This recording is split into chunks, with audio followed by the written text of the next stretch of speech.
So if y'all didn't know, Roxanne actually is the reason why I have really good skin.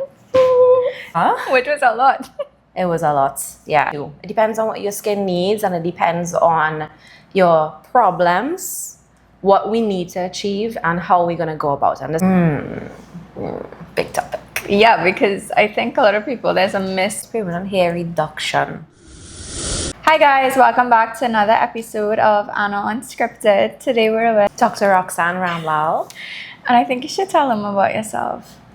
Okay, so my name is Dr. Roxanne Ramlal. I am an aesthetic practitioner in Trinidad and Tobago. I'm the director of Caribbean Skin Clinic.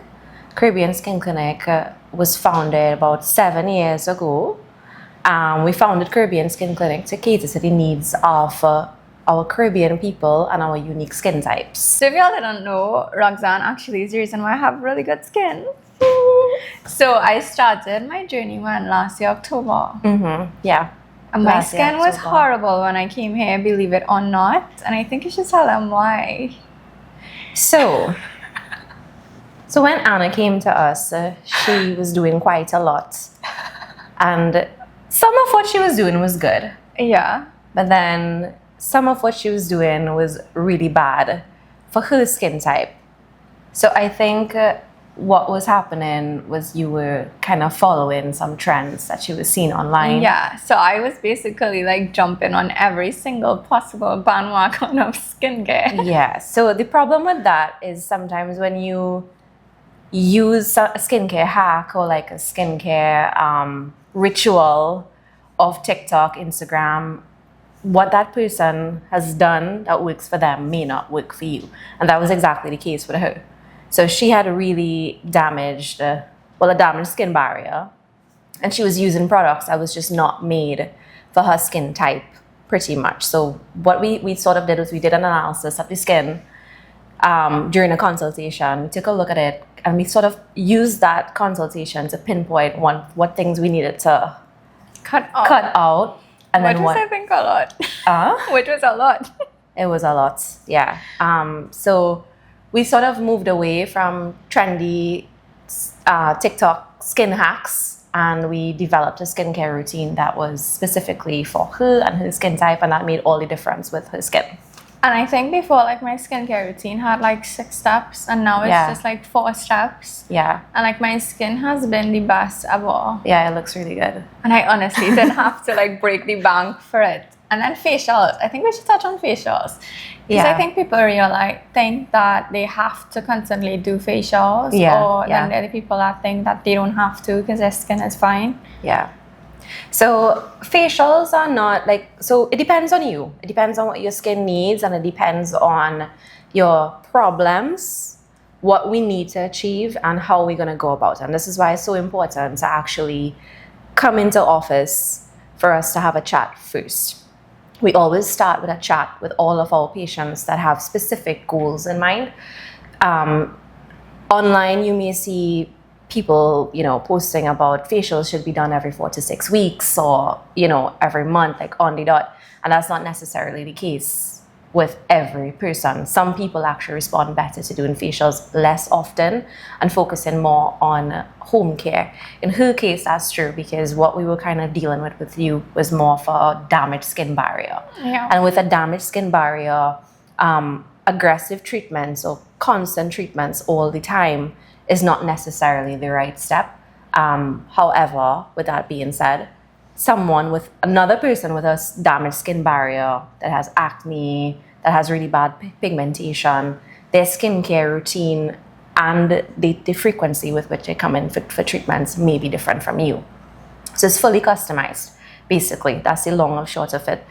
Not everyone benefits from just facials all the time. Some people actually don't need facials at all, but it's something that you have to discuss individually to see what works for you. That's like my mom. She's like amazing skin. She does, yeah.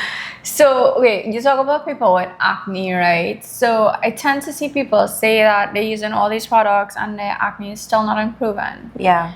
Is it a myth that your diet affects your skin as well? It's not. So you'd see, like, when you read up online, you do see varying information out there. So some sources online will say it's a myth, diet does not affect your skin, and some places will say the opposite. I think it does, right?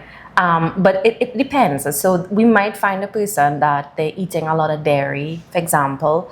They're eating a lot, like diets that are very, very high in like sugars. And they find that when they eat those things, we're talking about a lot, right? We're not talking about like you eat pizza once for the months, right? It's just too much of one thing is never a good thing.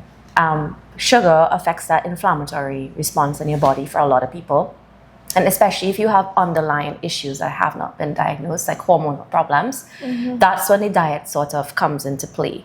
Now, that's why we always recommend, especially if you have acne and you're like not responding to topical treatments.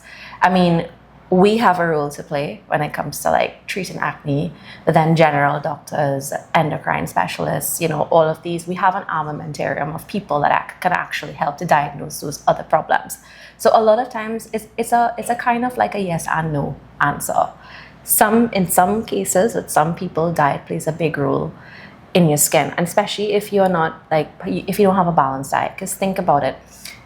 Your body responds to what you eat. Your skin is part of your body, right? So if you're eating junk food all the time, you're eating KFC, pizza, Royal Castle, alcohol, 100%. You're not drinking enough water, you're not exercising, your general health is going to at some point give. It's just like everything. Your skin is an organ. To me, what you feed your body is what you get out of it. And that's why I think the diet actually plays a really big role with your skin in general. Another myth, because I sent you recently an under eye cream. So so this is the thing, right? When I see things on TikTok now, I send it to Roxanne and I'm like, you think this will help me? You think I should try this? So, okay, under eye creams. Because there's this viral under eye cream that I sent you that a lot of people are like, oh, it helps like the hollow in their eyes and the darkness. And I almost fell for that trend. So let's touch on under eye creams. Okay, so under eye creams have a really important role to play because darkness under the eye can be caused by different things, right? So in some cases, the actual skin has a pigment to it, or it's become hyperpigmentation. You see it in a lot where people rub their eyes, like they rub under the eyes quite a lot.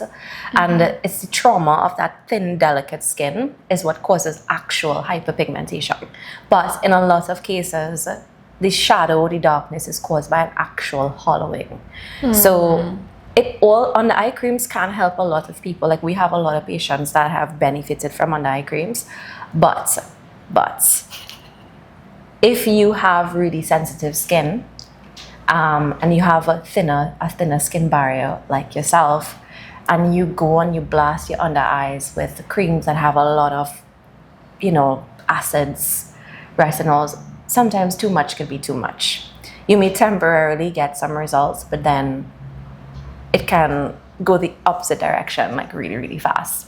But I'm not saying that same product cannot work for somebody else. It's just really based on your skin type. Yeah, it's just based on your skin type. Because we do have a lot of good like under eye products that, may have a little bit of retinol in it. And you'll see them under eye creams with retinol, for example, that help to turn over the skin. Those tend to help quite a lot. But you have to stay away from products in the under eye area. Should not be too harsh.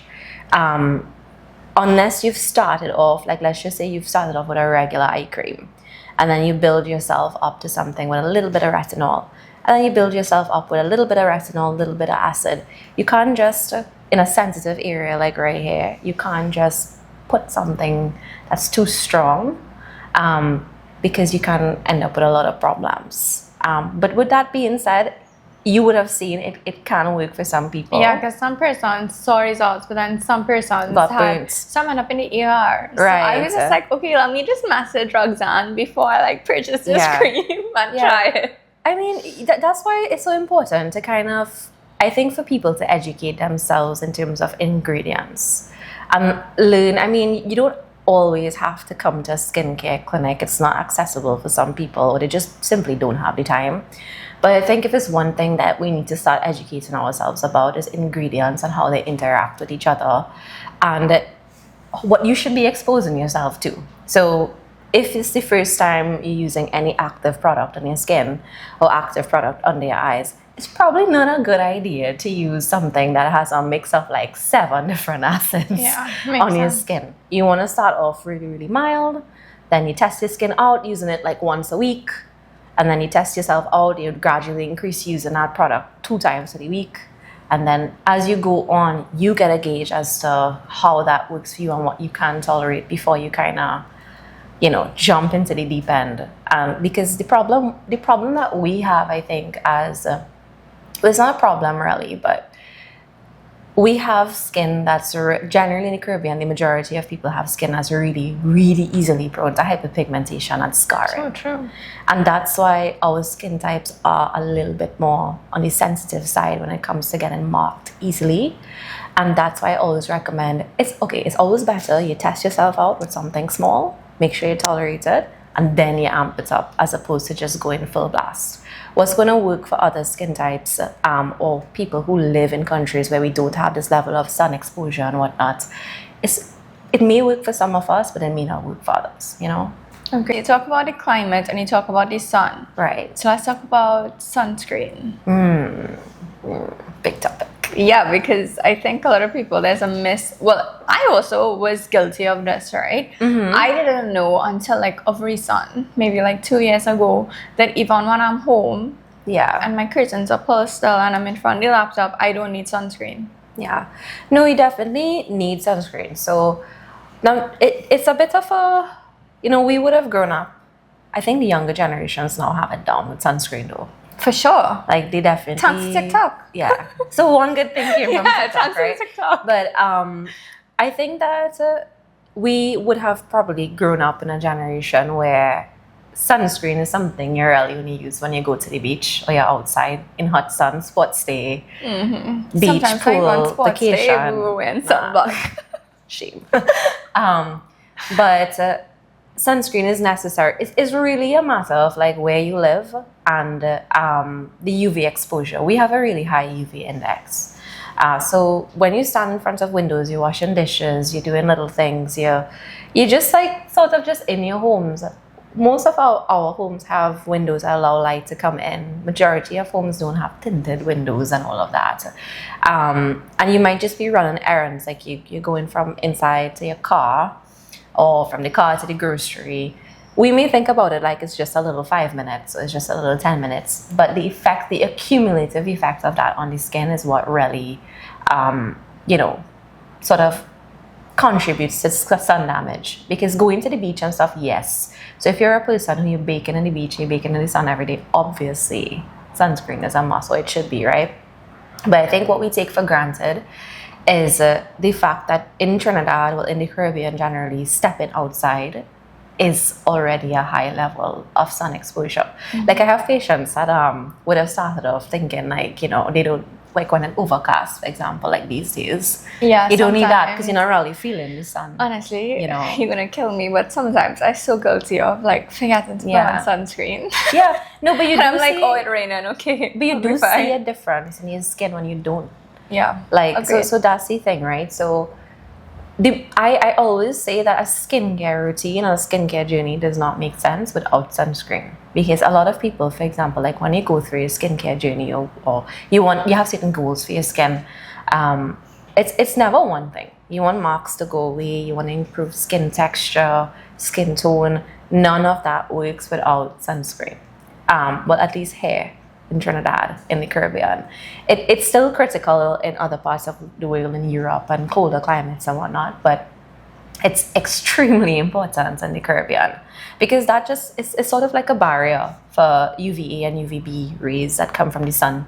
And going about your everyday errands, driving and whatnot, you may not think about it as having this big effect. But remember, we are being exposed to a high level of sun every single day. 365 days for the year, and the effects of that as time goes on is what kind of contributes to a lot of the, for example, premature aging. The skin starting to have that age look before it's supposed to. A big part of that, like when we have patients who've never worn sunscreen, generally we see this a lot. So again, older generations or well our generations, right? Oh men. Yeah, men hate sunscreen. Men hate sunscreen. Right. They just absolutely hate it. My father hates to put on. I don't think my father has ever worn sunscreen. He went to the cricket today, and I'm sure he did not put on sunscreen. Yeah, my dad. No, he's never. I don't think he's ever worn it at all. Like in his whole life, we can't to do it. We can't do anything about it. But it's a men thing. It is. But okay, so for example, my mom, she never wore sunscreen, I think, until like probably recently. And just doing sunscreen alone, she has seen a dramatic improvement in her skin. Because your skin is always changing. So new skin is always forming and old skin is always shedding, right? A lot of the procedures that we do actually aim to create or help the body to create more skin, essentially, and shed old skin. And that's how, long story short, a lot of the skin problems that like hyperpigmentation, improving acne, fine lines, wrinkles, skin texture, when patients come in, the processes and the treatments that we do are usually geared towards that, resurfacing, skin resurfacing. When you're resurfacing skin, you can think about it this way. Old skin is shedding, new skin is forming. But if that fresh baby skin that's getting exposed is getting exposed to harsh elements with no protection, it's just going to end up the same way, right? So that's kind of why the long-ish version of why sunscreen is important. Usually I think most people sort of just like you, forgetting it sometimes. But then I think once you start to see the difference, it's just like brushing your teeth in the morning. It just becomes part of the routine. And it makes such a difference in the skin as well. So I would say just force yourself and do it. So because of that, right, I see some people say, and I am guilty of this 100%. I mean, once I wear makeup during the day, I don't put on sunscreen. Yeah. Roxana is killing me right now. You should see the side eye. Truth comes out.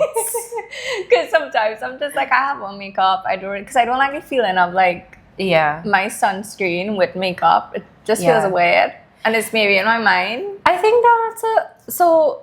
The good thing is, I think back in the day when all I could have got my hands on was a banana boat or a Hawaiian tropics, you know, it was a problem to wear sunscreen under makeup and stuff because pretty much when you put sunscreen on, long time sunscreen I'm talking about. You have that white cast. You have that white cast, and then if you put anything on top of that, it kind of pills and looks very, so very I think gross, like that's right? why I'm like so scared to wear sunscreen under my makeup. So I'm like, what if this happens? No, but there are certain, so we have like way better formulations now where sunscreen goes on. Like I literally have sunscreen on right now, and I have a BB cream on top of it, and it's just the formulation that you choose. So there are sunscreens that are made specifically for your face, meaning that the formulations are geared more towards people who want more of a matte finish or people who don't want that heavy feeling,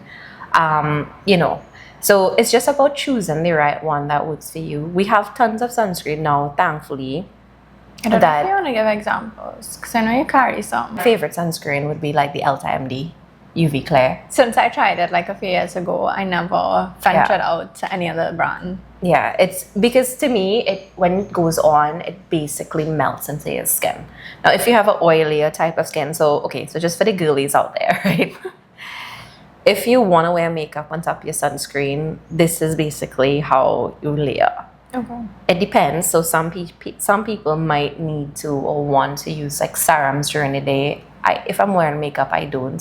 Yeah, because to me the finish is just not good. Not only that, like same thing like skincare. I feel like when you mix certain serums with like your makeup, it slides off. It slides off. It doesn't look good.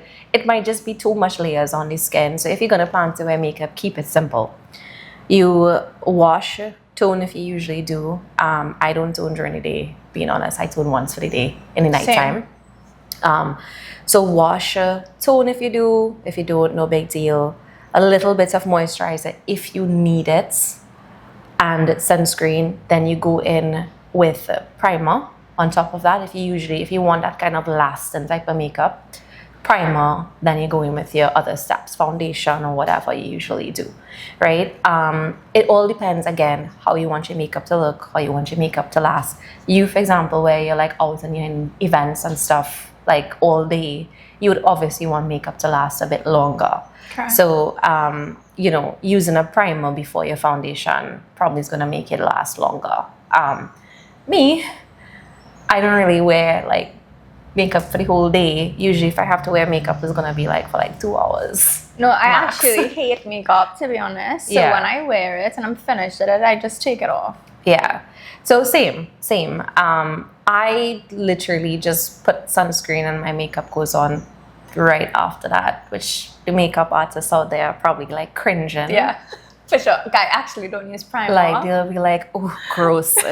But for me, it's what works for me. But it's possible to use makeup and sunscreen together. Some SPFs, some makeup lines have SPF in it. Okay, so while they're talking about that, if you use, because I saw this on TikTok again, and I was supposed to ask you, they say when you use tinted SPF or like makeup with SPF in it, you still need to wear SPF. Because the level of, and I don't know if it's true, so you could probably answer that, the level of SPF that are in these products is still not enough equivalent to a regular SPF. Yeah, because it all kind of boils down to like product formulation, right? To have enough pigment to actually saturate a cream to cover things on your skin, it's not going to have enough of the active SPF ingredient to equate to a sunscreen. Now, with that being said, if you're one of those people where you cannot stand the feel of the both of them on your skin, it's always better to at least have some. Okay. So that's where my opinion differs. I think it's better if you want to go for the gold standard. Now, this is my view on aesthetics, and this is my view on skincare. At the end of the day, it's all up to you and what you want to achieve for your skin. You have to be willing to do the work, right? With everything in life, right? So if you know you have certain skincare goals, you want to achieve those specific goals, then you know that, okay, X, Y, Z are the things that I have to do to get to this point. It's just like going to the gym. It's just like getting fit. You have to do these things, right? But again, I always say it's better to do something than nothing at all. Agree. I don't think the SPF in a foundation, for example, is enough. I think it should be coupled with a real SPF, because an actual sunscreen has the concentrated amount, like how to say, the right concentration of the active ingredients, versus you can think about a makeup with SPF as a real watered down version of it. But if you're not going to do the both, it's better to at least have a little one bit. Of them. Yeah. Now, we have a lot of patients, for example, they might skip their regular, like let's just say they go into like a pool party or like a down the islands lime or whatever, and they want to look good, they want to look glam still. They will skip their regular SPF and they will just use foundation with SPF.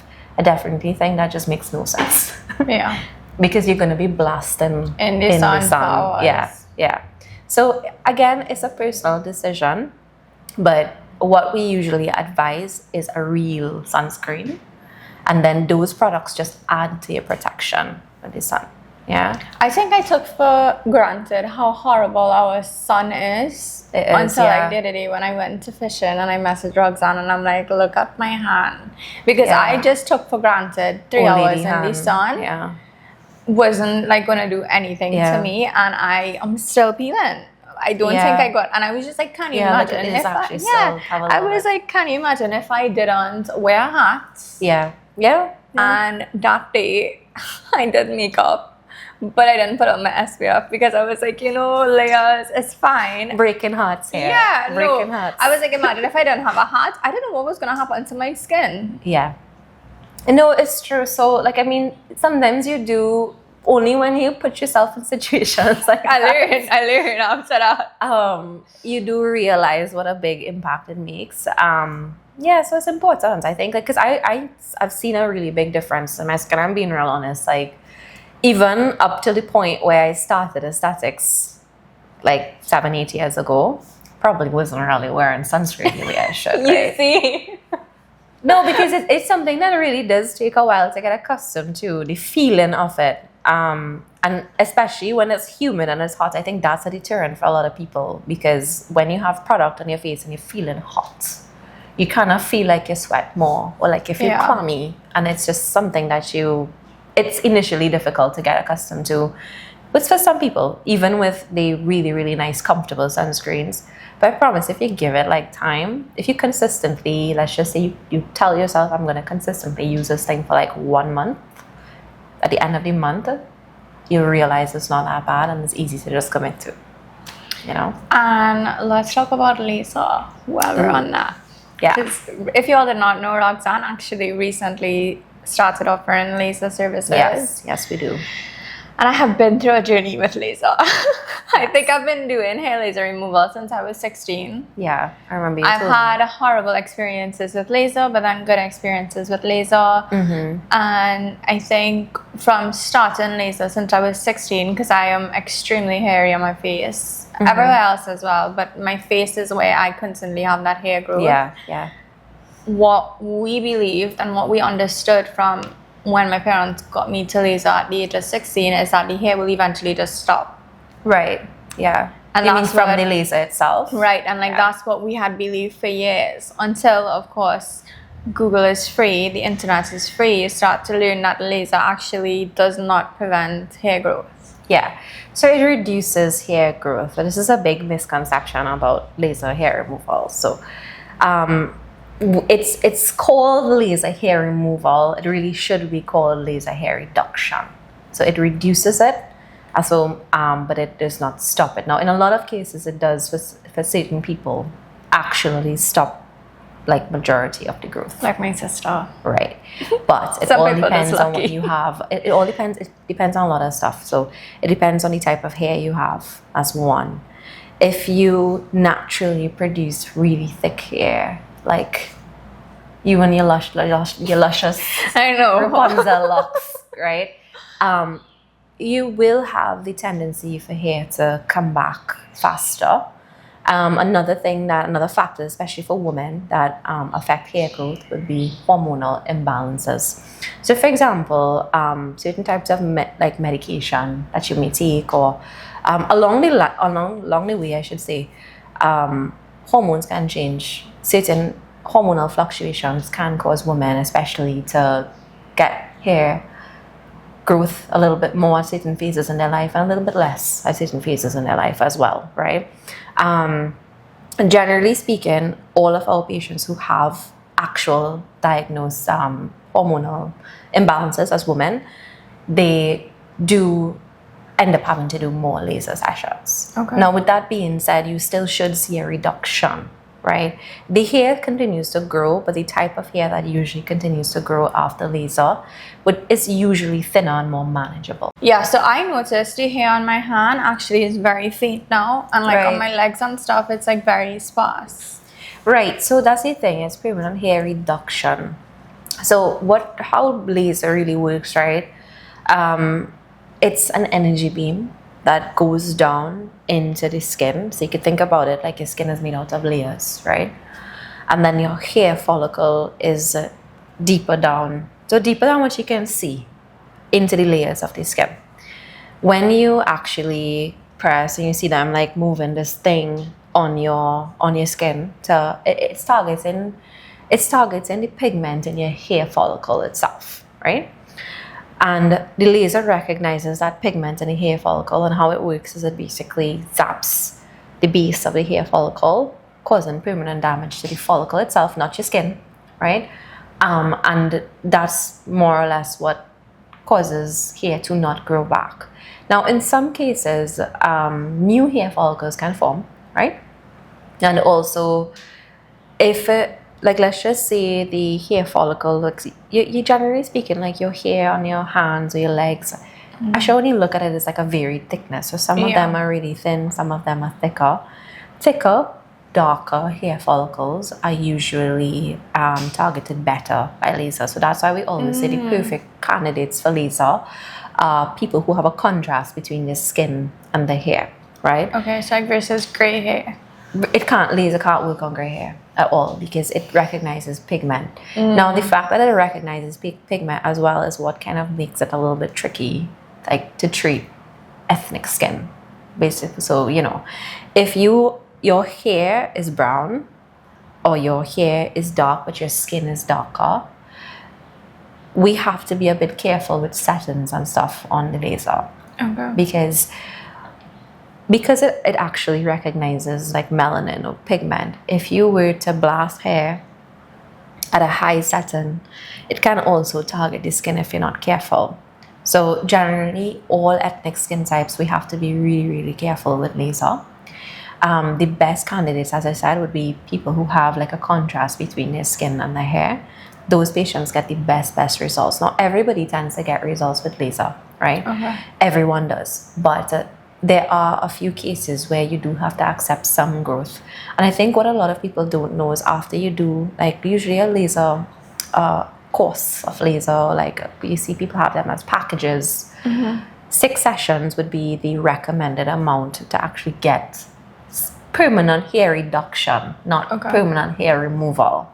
But then after that, you're supposed to be doing maintenance once or twice for the year. So maintenance can just be like 2 sessions maybe, or 3 sessions, depending on how much the growth has been, about twice for the year to actually maintain. Because remember, you are still producing new cells. So even though the laser itself has been done, there is still the tendency for your body your skin itself to develop new follicles or follicles that have been kind of damaged, for it to kind of catch back itself, if that makes sense. But once that hair is reduced and you have to do your touch-ups, you definitely can't wax or tweeze the hair. No. I mean, if you wax, like let's just say during the course of the year you did wax, it's not like a one and done, like you can't do it again.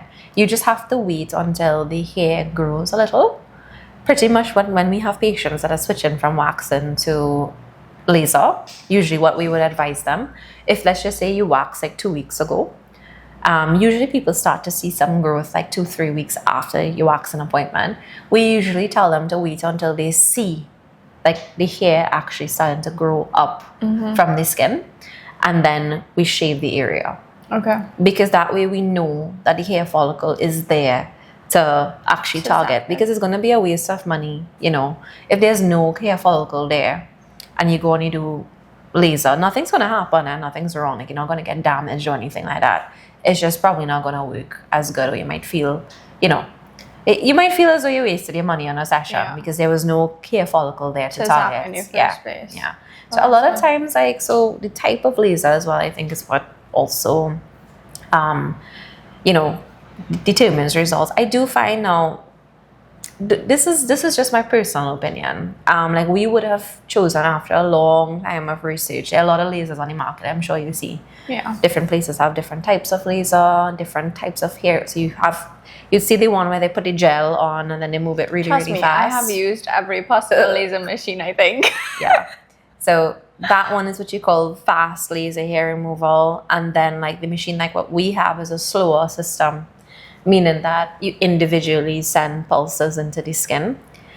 As a practitioner, as a laser, as someone who actually performs laser, I prefer the laser. I personally feel as though we get better results with the laser that actually sends those individual pulses, because I feel as though the hair follicle gets time to get heated enough to penetrate deep enough to actually affect the depth of the follicle itself. But with that being said, we have had some patients that have done like the faster laser hair removal, where you put the gel and it moves really, really fast. And they have gotten really good results with that as well. So I do think it's dependent on the person. It depends on the type of hair, and it also depends on the person that's performing laser as well.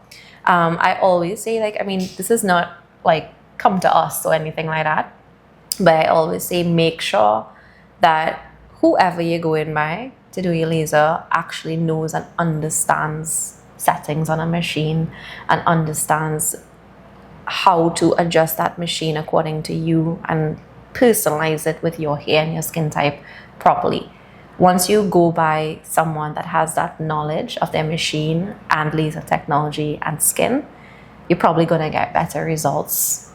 And I think that also know? goes for skincare as well. Yeah, and I agree. treatments for your skin. Yeah. Because I think often people just think that they could just come and say, hey, I want to do a hydrofacial, or I want to do a Korean facial, but they actually don't understand that, hey, this is probably what hydrofacial probably might work for you. You need something else. Yeah, I mean, a lot of that I think was so I think marketing of skincare machines and procedures, I think, I wouldn't say it's to blame, but I would say it plays a big role in people thinking that skincare and facials would be a one-size-fit-all. I think what's sometimes not explained properly, I do feel like a lot of places in Trinidad, I do a good job of explaining, that you have to come in, we have to see your skin, we have to help guide you. But I do feel as though sometimes product marketing with machines and whatnot can lead patients to think that this facial is going to be perfect for me because it was perfect for so many other people. And that's just not necessarily the case. Like there are, even though hydrofacials, like you mentioned hydrofacials, right? So even though hydrofacials are for every skin type, technically, there would be certain situations where something else might be better. Yeah. I'm not saying that it can't work for them at some point, but let's just say someone comes in with like a really damaged skin barrier, peeling, their skin is just naturally really weak. They may not really benefit that much from doing a procedure that's using an acid to exfoliate on the skin, which is kind of how the hydrofacial works with a combination of a suction and a mild acid. Now, I'm not saying 2 months down the road that same person can't do a hydrofacial, but it's just all about proper planning, right? And that's why, but it's also down to the patient or the client themselves to have that knowledge where they come in with an open mind to their spa or their clinic, where they are taking the recommendations of their professional. Because we do sometimes have situations where someone may come in really, really wanting to do something, and something else is being suggested for them, but they're just not open to actually, taking that opinion. So I think it's important to just also listen to your provider and listen to their advice as to for example, how can a different version of a hydrofacial or a customized version that's suited for you might be better than what you initially think you want. So good communication, I think, between a provider and a patient is really important to actually get those skin goals. I agree. But while we wrap up, right, let's just say someone can't afford to come to a dermatologist, or they can't, they want to start a skincare routine because they don't have one. What advice would you give to them? Like maybe what is the basic step that you should get for your skin, or what is your route to go? I think that if I had to, so sunscreen, as we talked about before, I think is one of the most overlooked tools to improve your skin that you can use. So I think skincare, if you want to have now obviously individual results may vary when it comes to what you want to actually achieve to your skin. A lot of times, let's just say you have severe acne and you've tried a lot of over-the-counter things.